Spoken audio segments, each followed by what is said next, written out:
This is Love Never Fails with your host, Marilyn Redmond. Marilyn shares her experience, strength, and hope, and includes tools to help you find your inner strength for health, healing, and empowerment. So now, please welcome the host of Love Never Fails, Marilyn Redmond. I am your host, Marilyn Redmond. You are listening to Love Never Fails. We are on the BBM Global Network and TuneIn Radio. And welcome, everybody. And I'm so glad you're listening today. This is an exciting show for me. I am so thrilled that you can call in at 866-451-1451 because today you can share your angel stories too. So if you have some angel stories or interesting questions about angels or other items, problems in your life, you can call us at 866-451-1451, and I'd love to share you my stories today. I was telling somebody about this the other day, and they said, are you going to put them in a book? And I hadn't even thought about that, but that's a good idea. I actually had so many stories I wrote down to tell you today. They were more than I could even pack into this hour program. So I'm going to probably be starting a book shortly, and you can get the rest of the angel stories in the book. And I also have other books available if you're interested at Amazon.com. And the last book I just wrote was Finding Reality Beyond Fear. And it's my story. It doesn't have the angel stories in there, but it has my story of how I progressed spiritually into a higher consciousness. And the details of how I did that are in the book that I have, Paradigm Busters Reveal the Real You. It actually takes you through the process. There actually are work pages, affirmations, information that takes you right through what is necessary as you move into a higher consciousness too. So there are some other books like how The Real Meaning of 2012, Bringing a New Reality to Heaven on Earth. And that book explains the ego and how it's been stopping our energy and our messages that have actually stopped us and prevented our moving into a higher consciousness. So you better understand that we're up against our ego, which is in our brain, gives us negative messages. And when you get past that blockage, the barriers that stopped our connection to the higher consciousness of truth, then you start connecting with your angels. And that's what happened to me. In meditation, I've meditated now every day for about 32 years, and I gradually went into higher information, guidance, direction from that silent voice inside has directed me and gotten me in places I needed to be to continue growing. And I started connecting with my angels, but that was on a conscious level. And I found out after I started talking with my angels that I actually had been having messages from them for quite some time. Angels are actually helping you all the time if you know it or not. And probably one of the most famous angel helping situations in current times that you would all know about was on the national news, and it was very, very supported and a lot of tribute to it, is the plane landing in the Hudson River. And that was the angels working overtime to make sure no one was hurt, killed, and everybody survived, because nobody's life messages, life script was for them to pass over at this time. They all had lives to continue and to move and grow forward. So the angels were working overtime on that one. And of course, the captain got all the credit and glory. And the angels were, of course, invisibly working behind the scenes to make everything come together in a way everybody was safe and taken care of. I had a similar situation, actually, because I was in a car accident that involved 5 cars. And as I was coming around the bend, these cars were at a stoplight and stopped ahead of me because it was a bend. I couldn't see the light was red, and I didn't realize there were 5 cars ahead of me. And as I stopped, of course, I hit the car in front of me, and it was a group collision. And some impact, of course, happened as I was getting ready to stop, but I hadn't actually stopped. I knew the light was coming on the bend. Went on this trip to Australia with a group of people I knew. There were 15 of us in the group, and we traveled down to this convention. I had a glorious time, but I was really nervous the whole trip. It was my first trip out of the country without a husband. I'd just been divorced, without a man to take care of me, without somebody there that was going to be, my security blanket. So I was with a group of people I knew, but nobody really close. And the trip was really for me to learn I could travel on my own. So the angels went with me on that trip. On another trip, I was heading to California to a writers' conference, and I got on the plane to head down to Santa Barbara writers' conference, and I looked up above the luggage packages where you put the sections where you put your carry-on. And there was space between the ceiling and the luggage compartment. And my angels were all leaning on the top of that, laying out like in a lounge chair, having a great time up there. And I looked up there and I says, "What are you guys doing up there?" And they said, "Well, the seats are filled." And I says, "Well, they won't know if you come down and share a seat with them." And they said, "We wouldn't do that. We'll just wait till the people get off in Portland. And when the empty chairs are available, we'll just come down and fill those," which they did. So, it was just really interesting how angels can pop in and help you in all kinds of interesting ways and be there when you really need them. They showed up on a plane trip to New York, too, for me. And that was right after my divorce also. And again, flying off to another city all on my own was a scary story. And they came to keep me company so I wouldn't be alone. And we are never alone because our angels are always around us, if we know it or not. And so they actually did help me in a case where I started to get pretty scared. Being in New York City can be a scary place when you're on your own and you don't know a town and it's new. And I was getting an award for a poet, a golden poet in New York. And I wanted to receive my award, so I flew back to get it. And I started getting scared in the elevator coming down to the award ceremony. And I felt like pieces of me were falling apart, like crumbling. And all of a sudden, my angel showed up and started putting the pieces back together. So when I walked out the elevator, I felt like I was there completely able to get my award. It was wonderful. You don't always know when they're there. And sometimes they don't tell you or you aren't aware because in my case, I was totally into a very desperate situation growing up, and in my marriage it was always domestic violence time, so I was pretty trying to protect myself all the time. And the first time I ever heard the voices of the angels was while I was in church one Sunday as a child, and we were doing the creed for the church. I was a Lutheran, and as the creed was being spoken out of the hymnal, which we did every Sunday, I thought to myself, "Oh," and the word saints came up in the creed, and I said, "Oh, the saints treat me so much nicer. I'd like to go back and be with them."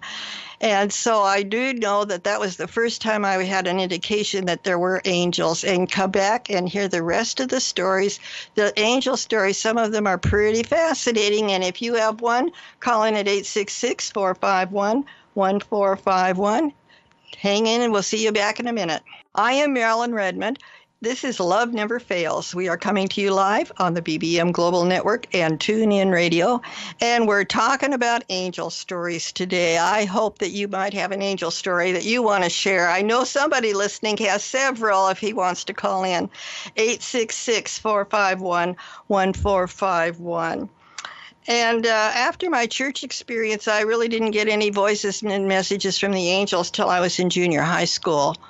I was doing a report for a class, Indian report I had to make, and at a friend's house who had the World Book Encyclopedia, and so I was using that for my reference book. And while I was writing out the information, the voice started telling me, "You were Sacagawea." Well, now when you're in junior high school and your church teaches you not to listen to the voices inside, I just totally disregarded it. And I didn't think anything about it, just kind of put it on the back shelf for many, many years.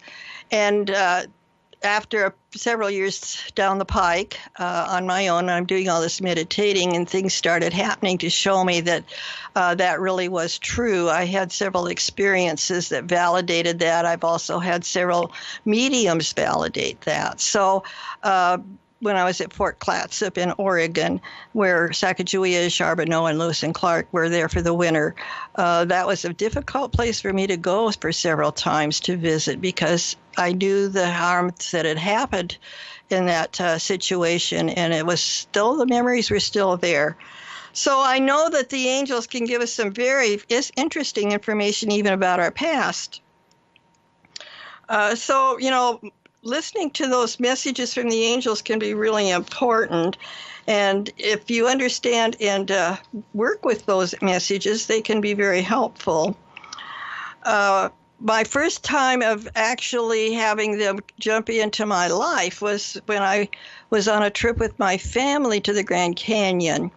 And my daughter and son were in the back seat of it was actually the station wagon, and they had blankets and pillows around them. It was cold.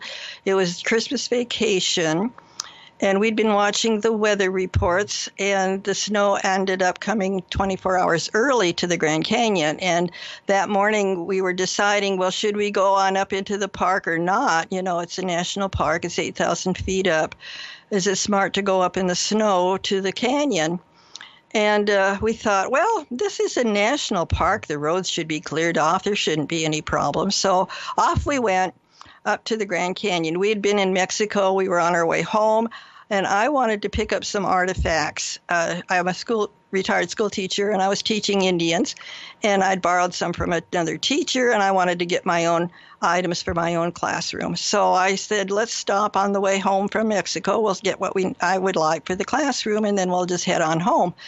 Well, as we were going down the road, the snow had come, and the plow had not been to the roads yet, and the snow was covering the middle of the lane.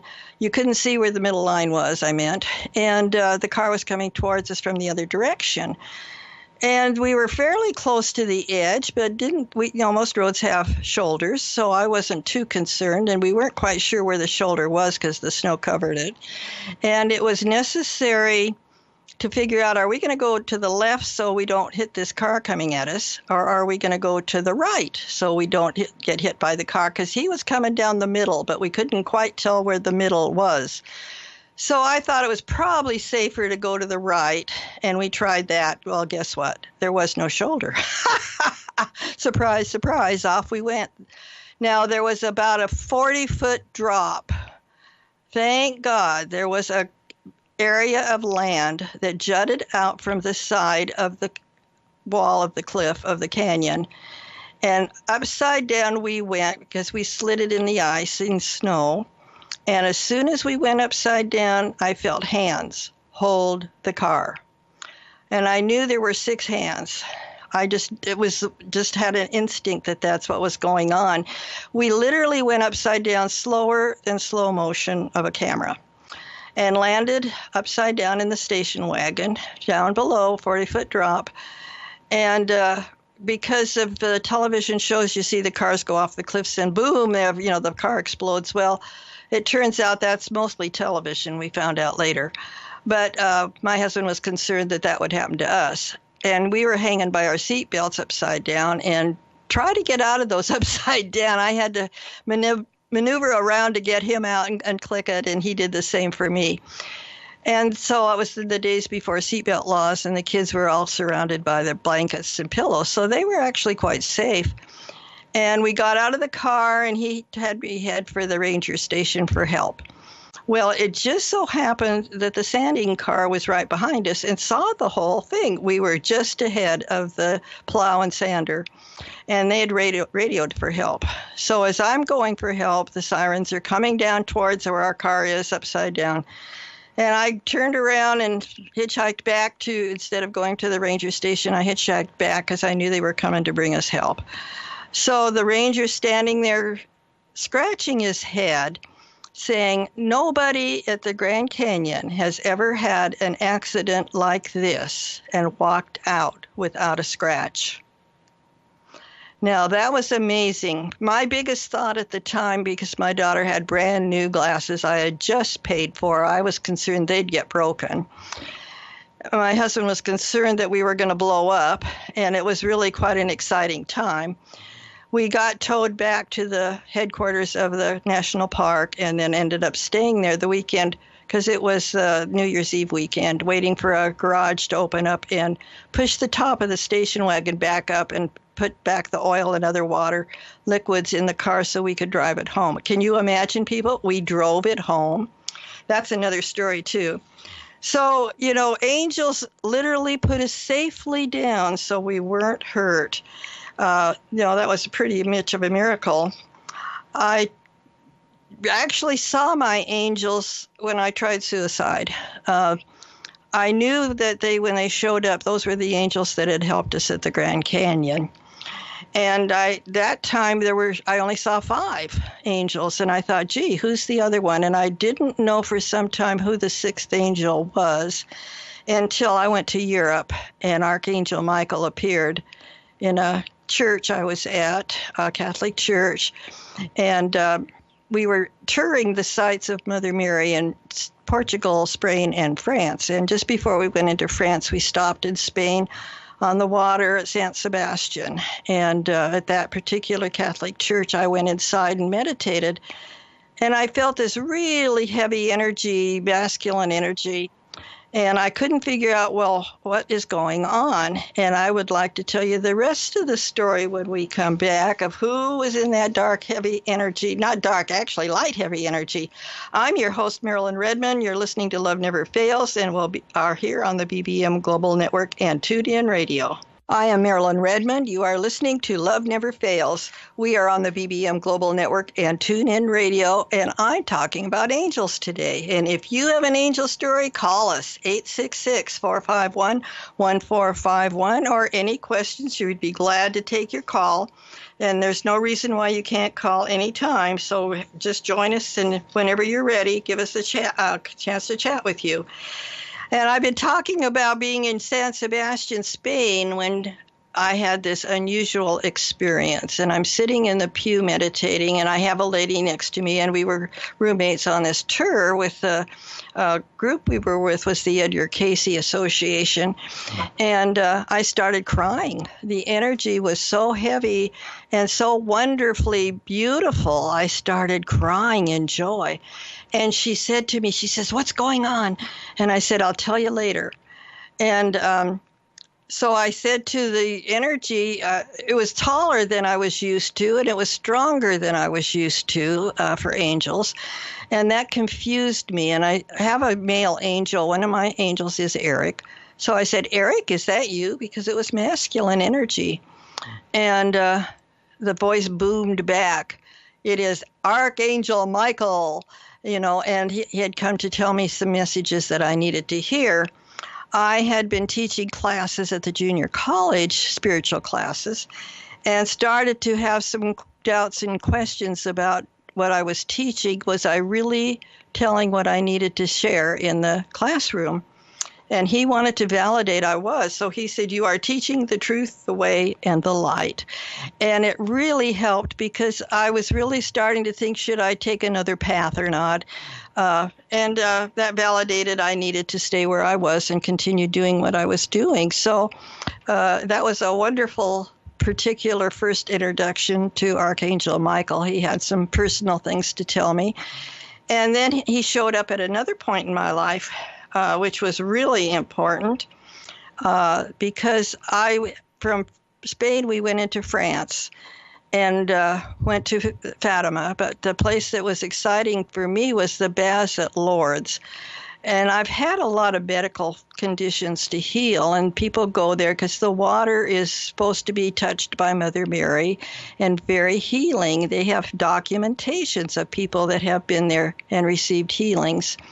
So I'm ready to go through the baths at Lourdes and realized at one point while I was sitting there, I'm not Catholic in this lifetime.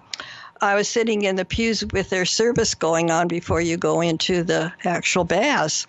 Realized I'd been a nun in a past life. And as I went in there, I said they had things that you needed to have on your mind, like a Bible verse. So I wanted to create a new spirit and a clean heart within. And so I went in and went through the rituals, and was the water cold, just like ice cubes floating in it. And they had me go over and kiss the statue of Mother Mary. Well, I'm not being Catholic. I wasn't too eager to go over and kiss a statue, but they escorted me over to it. It was a standing bathtub arrangement, and pushed my head down, and I kissed the statue. And for the first time in my life, I literally felt motherly love, which I had not, because my mother was mentally ill and couldn't do that. So it was an exciting experience. And when I came out of the baths, I was in a really confused state of mind and went back to the hotel and said, "What is going on?" And Archangel Michael said, "Well, Mother Mary and I were there both to help you heal your PTSD, that you need the amount of energy that caused the difficulty and trauma to be equalized with the same amount of positive energy." And so they healed my PTSD, and it was an amazing experience to go through that process when I got home from Europe, to actually finish going through letting that energy leave. And Archangel Michael and Mother Mary showed up several times while I was going through that situation to help me through it. So I had lots of healing energy with me to support me in that way. And coming home, I started painting angel pictures. And Archangel Michael showed up one day and said, "I want you to paint my picture." I have it on my website, and I have it on several things I've done. And I said, "Well, how am I supposed to paint you?" It was, he showed up. It was kind of like a gauze, kind of like a ghost, you might say. He explained how I was to do it. And so I did. And I have that picture in my house today. And so because of that, I started painting other angel pictures. And one day I was painting a picture to take to an auction, a silent auction. And I had painted lots of angels with blonde hair and brown hair and red hair, but I came to this particular angel painting, and all of a sudden I couldn't do anything. It just kind of stopped. And I realized that, something's wrong here. And so, can you believe it? Angels have interesting attitudes. The angel appeared to me in my art studio, put her hand on her hip, and said in her indignant voice, "Haven't you figured it out yet? I have black hair." So as soon as I picked up the black brush, put it in the paint, and started painting, the picture finished itself. So I've discovered when I'm painting, they actually paint for me. If I'm trying to paint a particular angel, when Gabriel came in and wanted me to paint his portrait, he literally put the face on the paper, and I needed to, of course, complete it so it looked like a painting. But my hand was literally taken across the page where it needed to be to put the picture down of what I needed to paint that picture. And so it's really amazing how they can help us. And I was at a class painting pictures with an art teacher. She had me go there.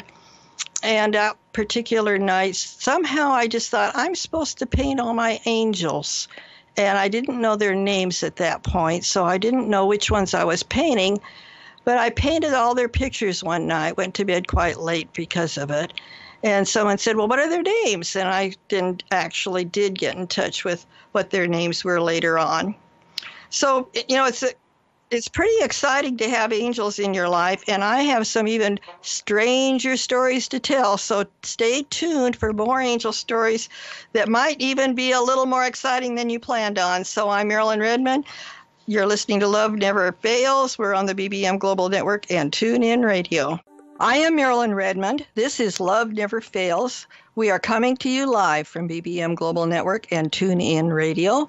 And I know somebody out there has some angel stories. Call us in at 866-451-145 and share your stories with us, or else I will if you don't call in by the end of the program, because they are some pretty cool stories. And as we're talking about angels today, I love to share these stories because at the time they were just really hard to believe that these things were happening. One of these especially was happening to me. I was going between Banff and Jasper in Canada. Now, those are mountainous areas in National Park for Canada, and they're pretty treacherous roads if up and high in the mountains. And as we were going between Banff headed for Jasper, the cliff was on the right-hand side, and for some reason my husband passed out at the wheel, and the wheels of the car were directed towards the edge of the cliff, okay?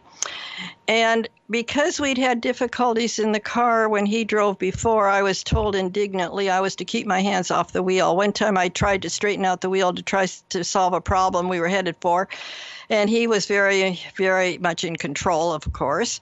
And I was adamantly explained I was to keep my hands off the wheel. So here we are, headed for the cliff, and I'm not supposed to put my hands on the wheel. And he's passed out. Now, this is a scary place. What's going to happen next?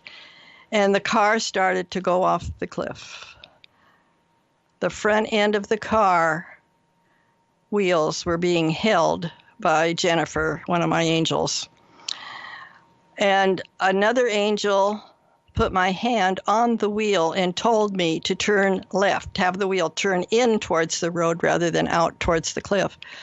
So she literally put my hand on the wheel and had me turn it. And Jennifer actually carried the car back to the shoulder of the road. Now, that was a pretty scary thing, and he sat there until he came to, but we didn't go off the cliff, just the front wheels. And a similar situation almost happened as I was driving from Ashland to Boise.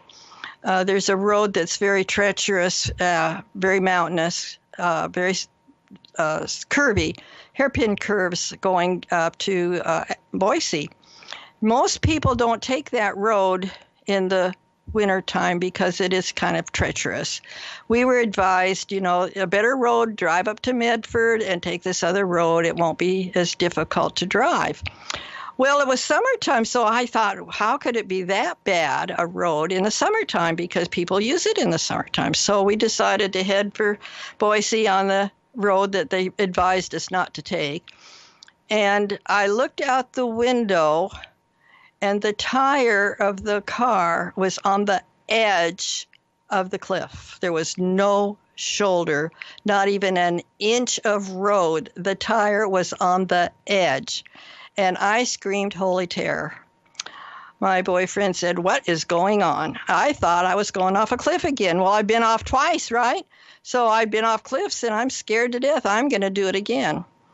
Well, this time I was taken in spirit out of my body, over the cliff, and shown that I wouldn't go down with the car. I was going to, in spirit, be safe. I would watch what would happen. When I looked down to see what was below me when I'm off the cliff, you couldn't see the bottom. It was so covered with trees, and there wasn't any clear sight to see how far you would even go if you were in the car going down. But God wanted me to know that I would be safe if I went off a cliff again, that in spirit I would be taken out of my body, and there wouldn't be any problems for me to be scared of. So I have turned out actually to be a fearless person at this point. I know that nothing's going to happen to me that's going to be a problem that would not be, or I'd come out okay.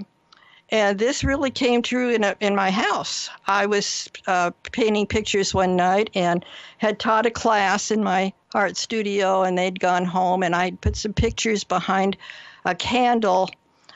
I had a brick fireplace with a stone ledge, and the candle was holding the papers on the stone ledge.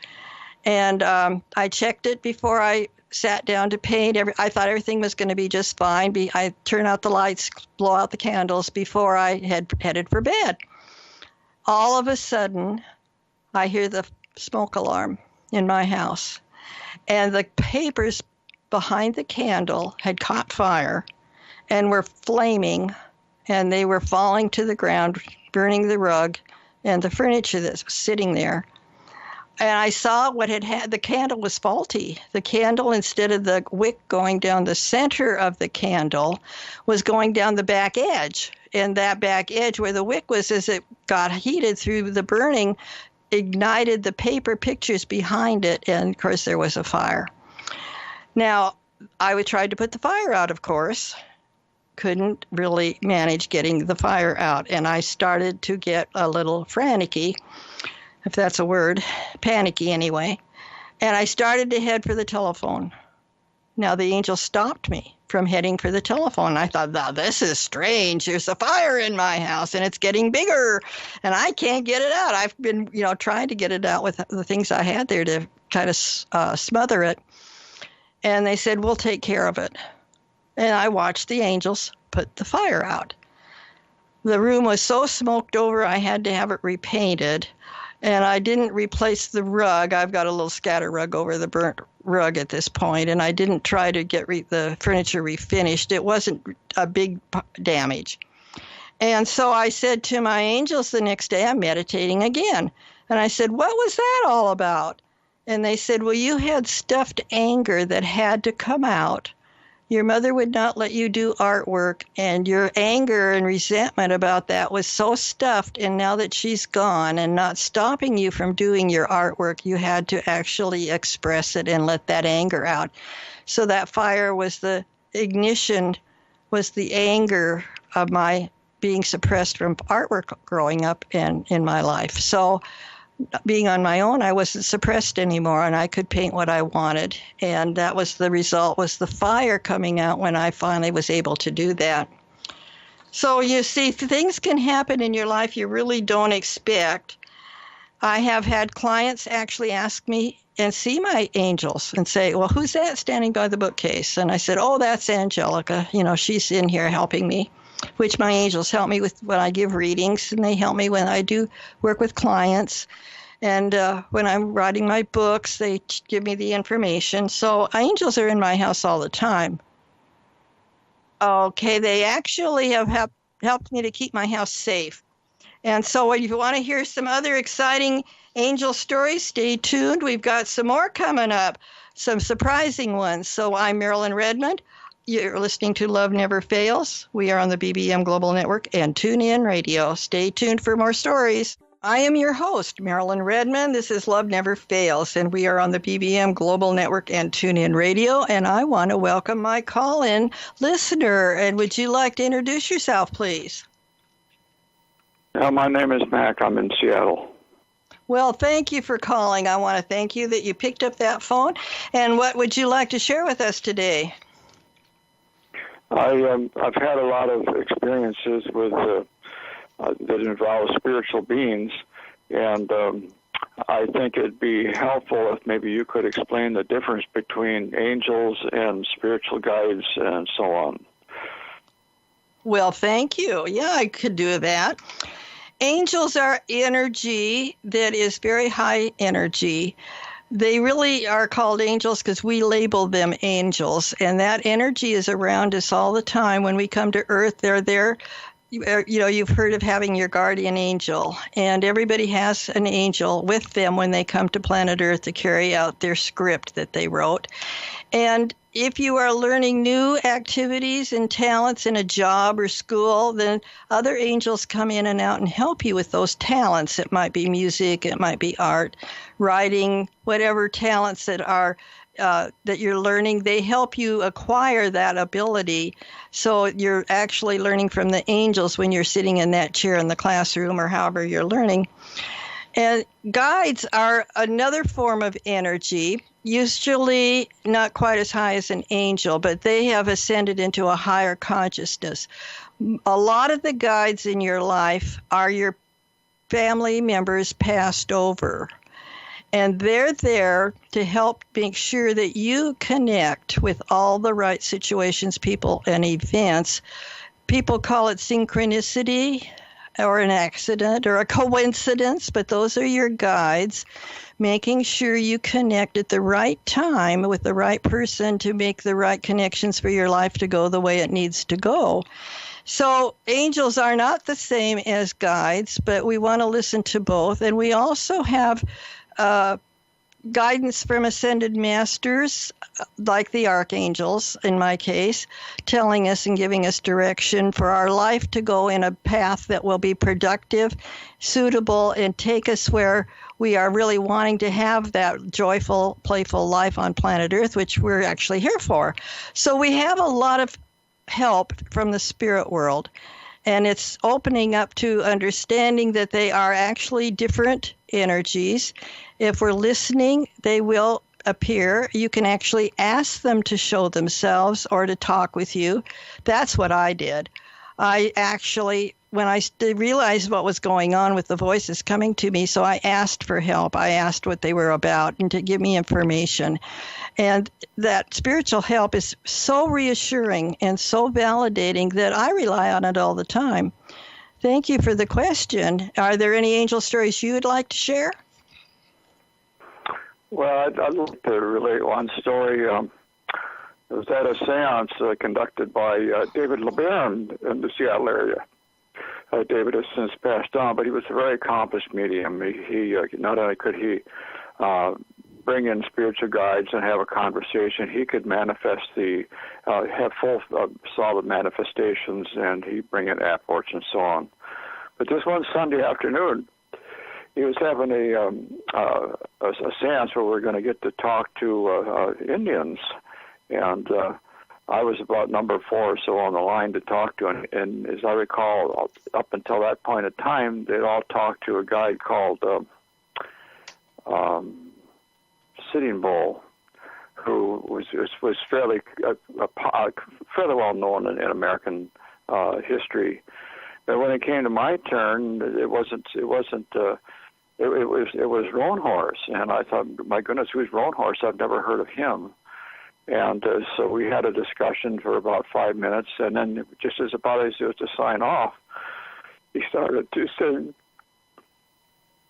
the song. It was a long, hard trail of white. And when he did that, I knew instantly who he was. It kind of chokes me up to talk about him.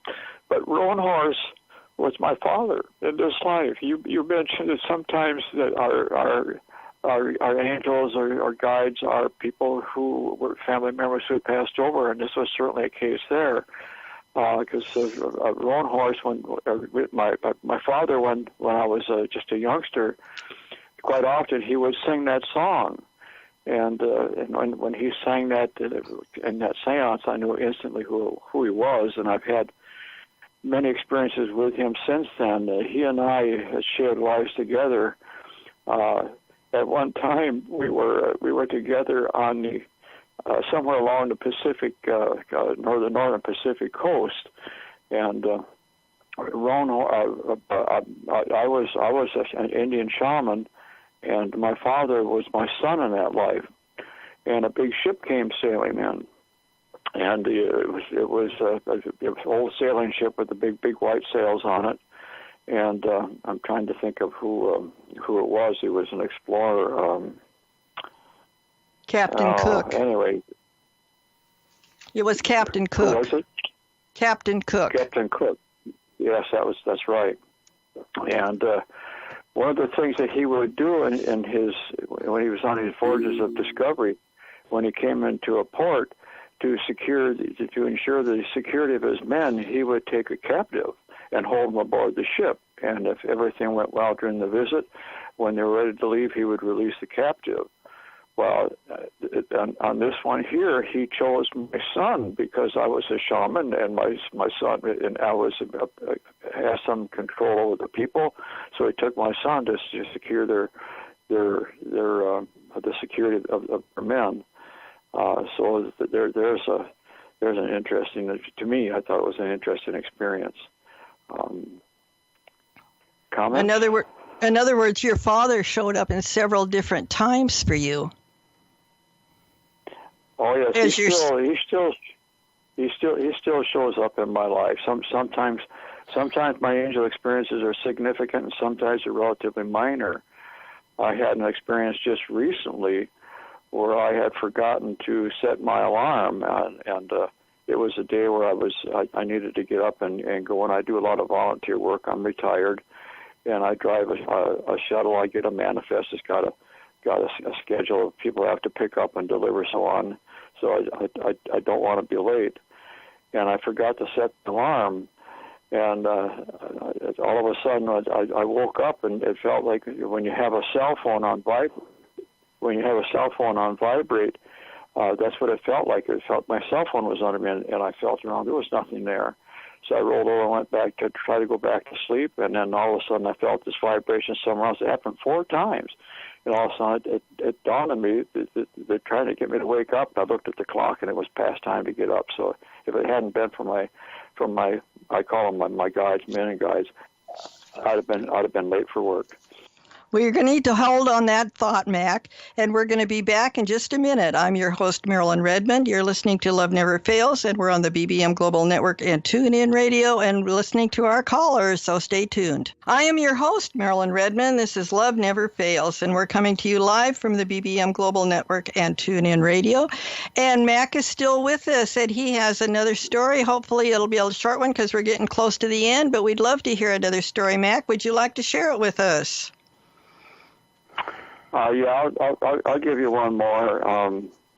I drive a relatively expensive sports car, and one day I went to a grocery store. When I parked the car, the top was down on it. When I parked the car, I forgot to set the brake, and the car was in neutral, and there was just a little bit of an incline in that parking spot.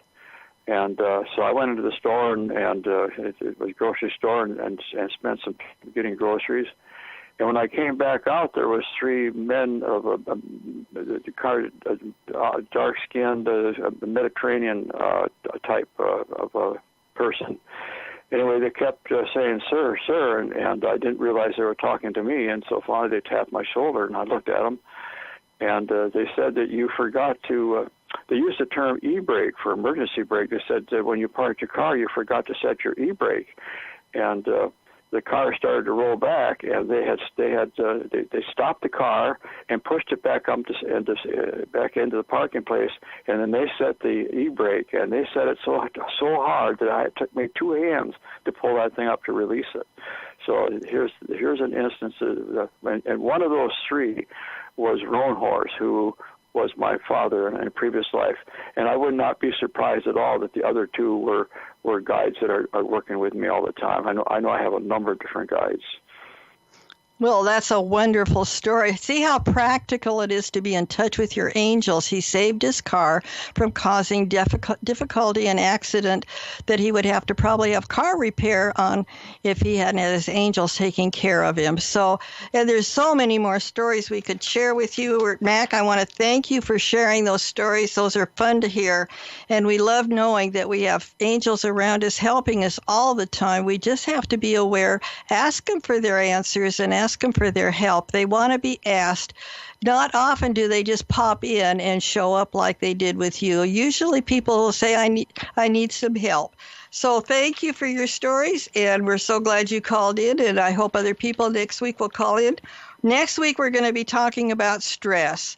And if you have stress in your life, you're going to find some answers. And so understanding what stress is about. So next week's going to be another exciting week, and we don't want you to miss next week. And remember, just jot this phone number down, and you too can call in with your questions, 866-451-1451.